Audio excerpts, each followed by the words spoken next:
Olá, começa agora Pessoas de Valor, aquele programa que você sabe, a gente fala tudo sobre desenvolvimento humano, neurociência, recursos humanos e uma série de coisas que envolvem liderança e comportamento.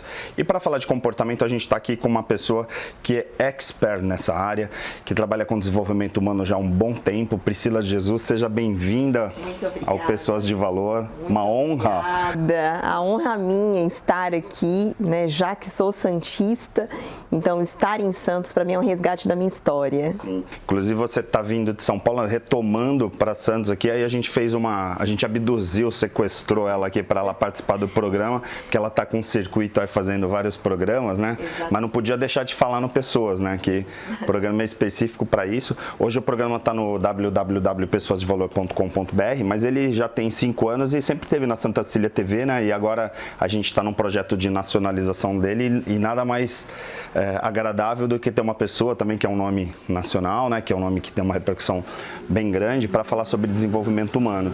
Eu queria começar falando um pouquinho sobre a questão do comportamento e o quanto, principalmente neurociência, quem assiste o programa sabe que é minha especialidade, né? Eu gosto bastante de falar sobre neurociência, mas depois dos exames de ressonância magnética funcional e toda a bibliografia e pesquisas que surgiram, parece que a gente está mais perto assim do estado da arte dessa coisa do comportamento, de a gente entender melhor comportamento, e para mim neurociência e comportamento andam juntos. Como que você vê essa relação assim da tecnologia, do avanço dos estudos, tal, da neuro, com essa questão do comportamento? Você que além de trabalhar com desenvolvimento humano, é psicóloga também, né? E aí trabalha com terapia, faz uma série de desenvolvimentos. Depois a gente vai falar do Descubra-se também, que é a tua imersão que vai realizar aí em São Paulo em breve. Como que você vê essa questão?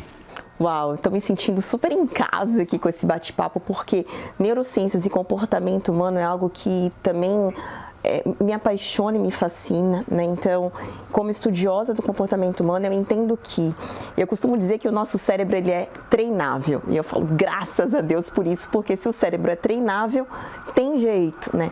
Então, a gente parte de um pressuposto que tudo aquilo que nós aprendemos por repetição, forte impacto emocional, vai trazer consequências para a nossa vida, para a nossa história, para o nosso comportamento, visão de mundo e consequência, prejuízos se você veio de um padrão mais disfuncional, mais tóxico, enfim.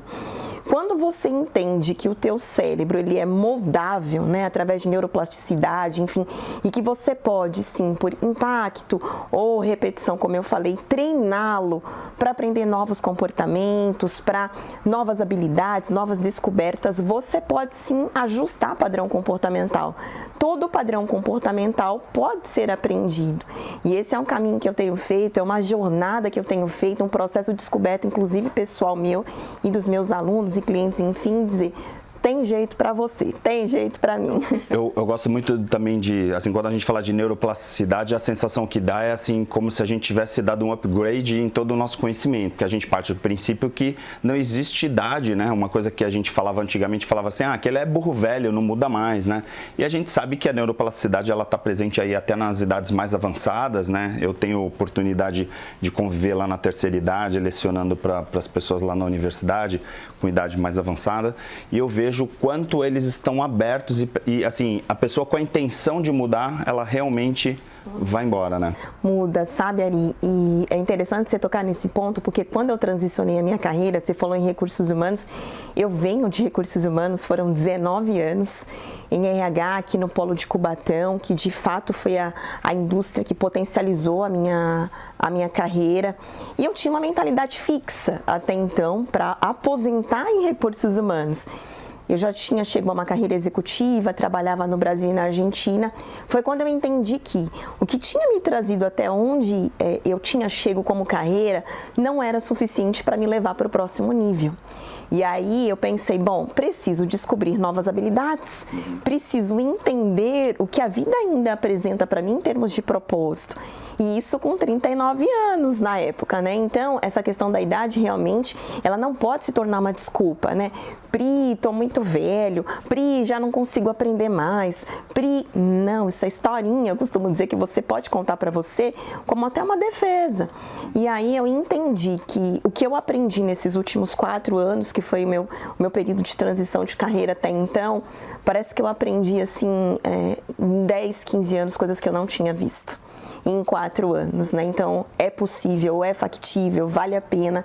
Eu tive uma cliente de processos de coaching individual, eu atendo como coach também, e ela me procurou com 60 anos. Priscila, eu preciso me descobrir. Priscila, eu preciso desbloquear o medo, enfim. E aí, ao término do nosso processo, ela me mandou uma foto dela saltando de paraquedas. Olha que legal. Então, assim, ela aprendeu. É simbólico, né? Para quem ouve, assim, fala, o que tem, né? Mas, assim, é muito simbólico porque, às vezes, tem uma questão da superação do medo de altura, um monte de coisas que vêm junto. Ela entendeu que, assim, com 60 anos, ela tinha condições de fazer ainda coisas que ela tinha como sonho e ela tinha entendido num passado que não eram mais para ela. Então, mas é incrível porque eu até falo, às vezes, eu dou aula na graduação, né, já há um tempão, e eu vejo, assim, as gerações dos mais novos procrastinando muito mais do que os mais velhos. Eu lá na classe da terceira idade, eles estão viajando, fazendo um monte de coisas e tal, inclusive alguns já aposentados, desaposentando e tal, e eu de 18 pensando assim, eu não sei o que eu vou fazer, acho que eu vou ficar na asa do meu pai e tal. Assim, essa guerra geracional, né, esses conflitos geracionais, a sensação que me dá, e a gente ouve muito geração do mimimi, eu nem acho que é do mimimi, mas assim, é uma geração procrastinadora, assim, quase que por natureza, assim, você percebe isso? Sim, sabe o que eu acredito por essa tua fala? Que a tecnologia, ela veio facilitar a nossa vida, né? Mas ela também atrapalhou um pouquinho, principalmente os mais jovens, porque é tudo muito rápido, é tudo muito para ontem, é tudo muito na mão, eu costumo dizer, é tudo muito miojo, né? Você ligou aqui, é uma internet, você baixou, você deu um download no WhatsApp, é tudo rápido. Eu costumo dizer, gente, nem número de telefone, se você não treinar o teu cérebro, você não decora mais. Você tá falando ali no WhatsApp, enfim. Então, essa geração, ela vem com mais facilidades, a tecnologia facilitou a nossa vida. Eu defendo que precisa haver o quê? Um equilíbrio. Né? Você tem que gerenciar suas distrações. Eu defendo leitura, estudo, novas experiências, treino de, por exemplo, se você faz todo dia o mesmo caminho, você precisa se forçar a fazer um novo caminho diferente. Se você é destro, treina as habilidades do teu outro lado, de como canhoto, enfim. Então, eu acredito que a tecnologia facilitou, mas se você não tomar cuidado, você vai entrar no estado de procrastinação inconsciente, porque a vida tá fácil para a geração mais jovem. Faz sentido para você?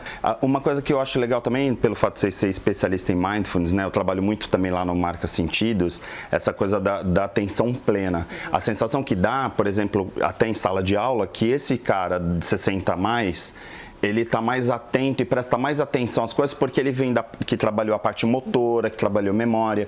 E esse cara de 18, de repente ele está totalmente focado e disperso, né? Focado na tecnologia, disperso no estado de atenção, que faz com que a gente tenha aí uma geração enorme, né? Um grupo gigante de pessoas que simplesmente não sabe nem o que estão fazendo aqui, né? Se você falar assim, menino, o que você está fazendo aqui? Ele nem sabe disso, né? Então essa dispersão, de certa forma, ela é meio que o anti-mindfulness, né? E aí eu particularmente acredito muito que a prática de mindfulness, a prática de meditação, de yoga, de técnicas que explorem a respiração são muito importantes para evitar ou até eliminar essa dispersão. Sim, faz todo sentido, até porque essa geração, né, é a geração que, se não cuidar disso agora, se não aprender a estar em estado de presença, é a geração que tende, né, a desenvolver uma crise de ansiedade ou um pânico. Por quê? Porque você fica cada vez mais acelerado, mais desalienado, né, digamos assim, em relação até a sua visão de mundo, uma desconexão. Então, eu acho que até para essa geração mais que a minha hoje, 40 a mais, né, nós somos convidados a fazermos pausa, porque eu costumo dizer que a conta emocional, ela sempre vai chegar. E no meu caso, quando eu era executiva, era assim, era piloto automático. Vivia em reunião, trabalhando, reunião, 10, 12, 13 horas por dia, aquela vida, né? E aí teve uma hora que eu falei, opa, não tá legal. eu preciso descobrir a minha nova rota. E foi aí onde eu fui buscar. E o Mindfulness é uma técnica que eu uso hoje, inclusive, na minha vida. Para ter o quê? Estado de presença. Primeiro com quem? Comigo mesma. Porque é no estado de presença, é nas possibilidades de insight que você tem, muitas vezes, as maiores descobertas sobre você. E até nas relações humanas, né? Porque, assim, hoje as pessoas ausentes, que não estão no estado de atenção plena, elas simplesmente não conseguem se relacionar. Um fala um negócio, o outro entende outro, e aí tem os conflitos, os casais se separando, tal, brigando o tempo inteiro e tal, e você vê que a sensação que dá é que as discussões são por assuntos extremamente banais, bobos, simplesmente por falta de atenção, né? De eu estar aqui conversando com você agora e prestar atenção no que você está falando e poder responder à altura e a gente poder conversar, o telespectador que está ali de repente assistindo o programa falando, poxa, que legal, né? Eu estou entendendo o que está falando, ou seja, essa atenção básica mesmo, né? Perfeito. E importante entender também nessa linha, né? E essa questão do rapport, né?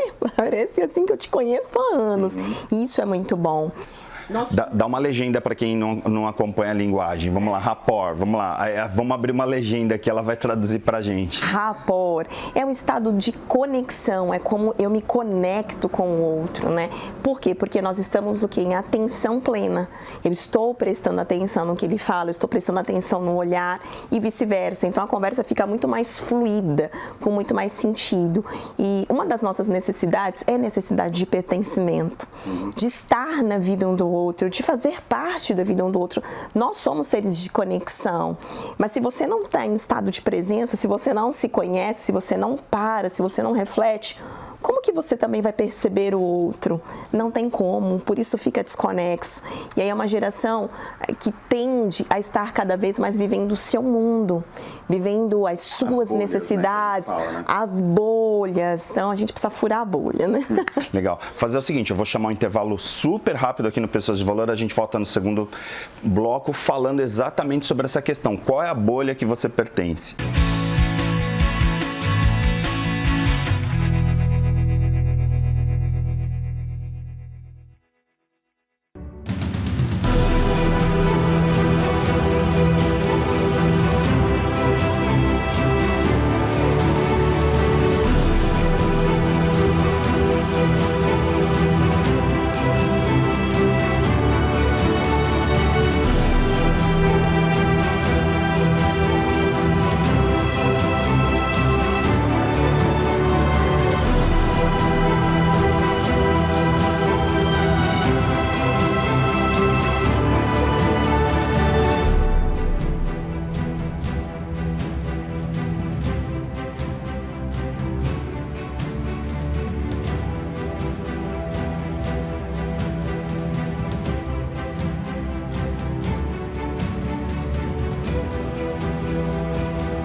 Estamos de volta com Pessoas de Valor e hoje a gente está falando sobre desenvolvimento humano com a craque, né, com a pessoa que é uma das mais experts. Ela estava falando aqui de alguns eventos, né, que ela vai realizar agora nos próximos meses e particularmente, assim, não só pelo nome, né, mas principalmente pelo conceito, pelo conteúdo. A gente usa muito o termo permita-se.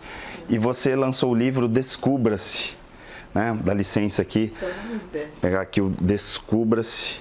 Me fala um pouquinho se as pessoas estão com dificuldade de se reconhecer. Uau, o Descubra-se, ele partiu da minha própria experiência pessoal, né? Eu vim de um ambiente muito bom, familiar, pai, mãe presente, estava condicionada ali, como eu falei, né, a seguir uma carreira, passei grandes desafios para poder chegar onde eu cheguei, de fato não foi fácil. E aí chegou um dado momento da minha vida que eu entendi que eu não estava vivendo 100% de quem era Priscila. Entendi que eu estava condicionada, que eu estava limitada, e isso até partiu de um processo de dor, organizacionalmente falando. Eu falei, Não é isso. Eu preciso descobrir, de fato, se eu estou na rota do meu propósito. Eu preciso descobrir quem é a Priscila de Jesus, quem é essa mulher que chegou até aqui, o que eu quero para a minha vida nos próximos anos.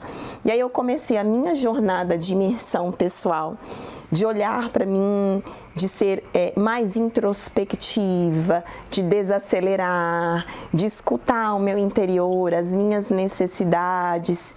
E aí, quando eu entendi, quando eu descobri de fato quem eu era, a mulher que eu tinha me tornado e quem eu queria me tornar, eu passei a fazer isso com outras pessoas. Então, Descubra-se, ele é um compilado do que eu entendo em relação ao autoconhecimento, mas também traz cases de clientes meus que também se descobriram e hoje estão aí ressignificando as suas histórias, se tornaram protagonistas das suas vidas e estão vivendo a melhor vida que eles poderiam ter. Eu gosto muito de falar, assim, a gente já teve a oportunidade aqui, Sullivan França, Joel J, Tadashi, né? Várias pessoas que trabalham com desenvolvimento humano, né? Assim, grandes nomes, né? Fernando de Freitas, Constelação, pessoas internacionais, né? Presidente da Associação Norte-Americana de Psiquiatria, assim, pessoas de Israel, Polônia e tal. E assim, aí o programa tem um portfólio que me vem a ideia, assim, se a gente fosse fazer uma costura, assim, como apresentador, que eu tive a oportunidade de encontrar todos vocês, fica a sensação de que não existe um outro caminho para o desenvolvimento humano que não passe por você se conhecer, né? Por você se descobrir. É isso mesmo? Exatamente, Ari. Essa é a cereja do bolo, né? Tudo relacionado à sua vida vai passar por você.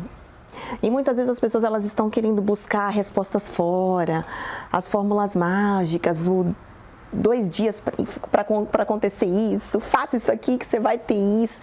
E quando você fala de vida, quando você fala de identidade, de ser, de self, né, o termo aí que vocês entenderem que é melhor para cada um, passa por nós. E eu costumo dizer, a jornada ela é sempre interna. E de uma jornada interna, de um olhar para você mesmo, o externo se ressignifica, o seu olhar, a sua visão de mundo, as suas relações, os seus resultados profissionais, financeiros, familiares, tudo se ajusta, mas é a partir de um olhar interno. Sim, até porque também a nossa visão de mundo tem a ver com a nossa visão, né? Quer dizer, de como eu estou me vendo, se eu, por exemplo, não estou me achando bem, se a minha autoestima está baixa, muito provavelmente eu vou me comparar com o outro e eu vou me inferiorizar, vou ficar mal, vou ficar triste, aí vai gerar sentimentos que vão gerar comportamentos, quer dizer, é um círculo vicioso que faz com que a gente fique sempre se jogando para baixo. Eu gosto muito do termo, assim, criar ambientes, né? Criar ambientes, relacionamentos para a gente poder estar bem.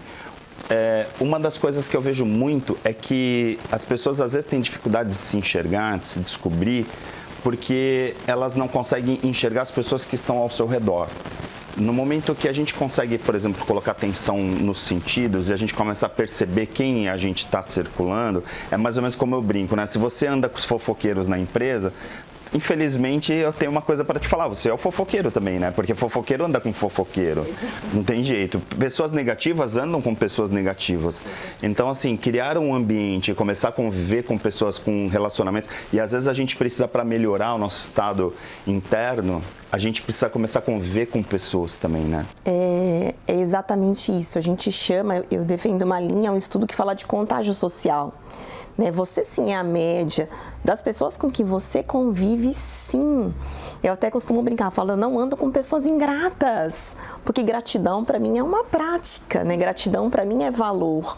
Então, se tem pessoas ingratas, se eu estou observando o ambiente, eu já vou falar, olha, você não vai estar comigo, você não vai trabalhar comigo, porque não reflete. Se você anda com pessoas escassas, com pessoas que reclamam de tudo, com pessoas... Quando você viu, você vai estar reclamando também, até porque o inconsciente ele acaba se comunicando. Então, gerenciar o seu contágio social para a vida que você quer viver, para as rodas que você quer estar, para o ambiente, como você falou muito bem, que você quer frequentar e os resultados que você quer ter, olha com quem você está andando. Sim. E um dos gatilhos para isso são as imersões, né? Eu faço marca pessoal já faz 17 anos, a gente faz as imersões e a gente consegue pegar pessoas às vezes que estão assim passando por um momento tão delicado, tão difícil, aí convivem com outras e aí dá aquela ressignificação e aí de repente você vê todos bem. O que acontece numa imersão? Eu sei que você também é, né, uma pessoa especialista nisso. O que acontece numa imersão? Porque eu tento explicar para os outros, eu não consigo. Que faz com que as pessoas saiam de uma imersão e como se elas tivessem renascido. É exatamente isso que acontece. Eu tenho uma imersão chamada Descubra-se, são 2 dias, onde eu levo as pessoas que têm um objetivo de transformação, de descoberta. Então, eu acho que quando se você se inscreve num programa desse, é porque você quer algo diferente. Então, eu acho que o que é importante é entender, as pessoas elas estão com um objetivo compartilhado. Autoconhecimento, busca de um propósito, de um olhar, enfim, diferente. As técnicas e as ferramentas aplicadas, elas levam a isso. Porque quando você está imerso, né, então tem todo um ambiente, não pode usar celular, enfim, você está no estado de presença para receber aquele conteúdo, introjetar aquele conteúdo, ter insights, tomar decisão e agir. Então, normalmente, as pessoas falam assim, Priscila, eu nunca tinha pensado nisso. Priscila, é por isso que a minha vida não flui, foi uma falta de perdão e eu não tinha parado. Priscila, eu achei que aquela dor eu já tinha ressignificado, mas não, ainda está doendo. E neste momento, então, há uma intencionalidade. Então, eu acredito que sim, quando você está disposto, vulnerável, ambientes de imersão são levados para que as pessoas estejam vulneráveis, abertas, né? Que significa você estar aberta para passar pela experiência, para viver, para se entregar. E aí não tem como. O processo realmente de transformação, de reset de algumas questões, ele acontece de fato. Por quê? Você entra num ambiente que até então não era o seu. Você entra num desconforto, né? Eu costumo dizer, deixa doer agora para não doer mais. Sim. A gente até fala, né? Você pode ressignificar as coisas por amor ou pela dor. Em geral, as pessoas acabam indo pela dor, né? Não tem jeito, porque se fosse só sentir gratidão, amor, a própria psicologia positiva fala bastante sobre isso, seria tão incrível, né? Você poder ser grato por tudo, né? Por sua vida e tal, mas infelizmente as pessoas acabam indo na porrada, né? E aí no chacoalhão, aí de repente aquela parábola, né, de jogar a vaquinha do precipício para fazer a fazenda ficar produtiva, né? E quando que você realiza a tua próxima imersão? Quem estiver assistindo aqui agora... Olha só, a próxima edição, ela vai acontecer em agosto, 26 e 27 de agosto, nós temos uma turma, eu já tenho pessoas que estão se inscrevendo. Isso que eu ia falar, já, as inscrições já estão abertas. Já estão abertas no meu Instagram, Priscila de Jesus Oficial. Vai ser em São Paulo? Acontece em Alphaville, né, lá em Barueri, 1h30 daqui, é perto, né? E as pessoas podem, de fato, buscar, entrar em contato, para a gente estar aí com o máximo de pessoas possível que queiram se descobrir. Legal. Eu queria que você fizesse um spoiler do seu livro, né? Não da imersão, porque eu sei que a imersão tem que ser toda segredo assim, mas para quem está aqui, por exemplo, com, olha, estou querendo ler esse livro, o que você acredita que seja assim, o ponto alto, assim, o mais transformador no Descubra-se? Perfeito. A jornada do Descubra-se, né, o livro ele é pautado em identidade. Quando as pessoas, de fato, elas descobrem quem elas são, tudo aquilo que você tiver que sustentar, tudo aquilo que você tiver que fazer e ter nessa terra passa a ter um novo sentido e um novo olhar. Então, a identidade, ela é a base, né, daquilo que eu acredito como crença primal, para que você possa defender o seu ser. Quem você é? Responder essa pergunta muda toda a sua vida. E aí esse é o convite, para que você descubra você. Perfeito. Ó, o link está aparecendo aí, tanto para você fazer a inscrição, os contatos da Priscila. E você já sabe, se você perdeu o início dessa entrevista, pessoasdevalor.com.br, nas redes sociais, você acaba assistindo Pessoas de Valor de várias formas, né? E aí você tem a oportunidade de pegar a entrevista desde o início, tá bom? Priscila, muito obrigado, gratidão pela tua presença aqui, sucesso, né? Não só no livro, mas também nos teus projetos, aí nas coisas que virão ainda, tá bom? Obrigada, foi um prazer estar aqui, gratidão a você também que nos assistiu, um grande abraço, descubra você.